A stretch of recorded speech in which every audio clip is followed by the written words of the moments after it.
Mass audio லான்ச்ல நம்ம ஆண்ட்ரியாவை பாத்தீங்களா? எவ்வளவு அழகா சிரிச்சுக்கிட்டே பேசுறாங்க.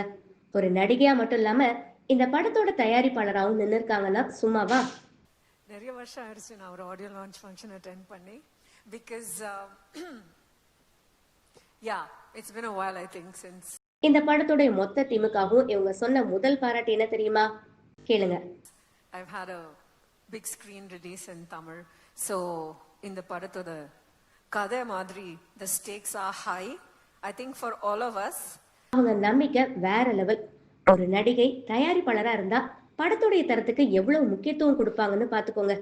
சரி, அவங்க கூட நடிச்ச நம்ம கவினை பத்தி என்ன சொல்றாங்கன்னு பாப்போம்.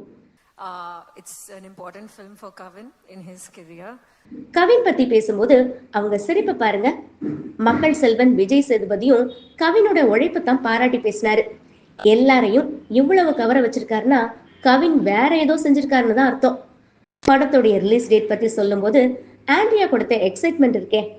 ஸோ கிரைம் த்ரில்லர் மாஸ்க் படத்தோட ரிலீஸுக்கு எல்லாரும் ரெடியா இருங்க. ஆண்ட்ரியாவுடைய தயாரிப்பு, கவினுடைய டெடிகேஷன், விஜேஎஸ் உடைய வாழ்த்து, மொத்தத்துல இந்த படத்துடைய எக்ஸ்பெக்டேஷன் எகிரி போச்சு. I prefer to keep my speeches short and sweet. So please wish us all the very best for November 21st. Thank you.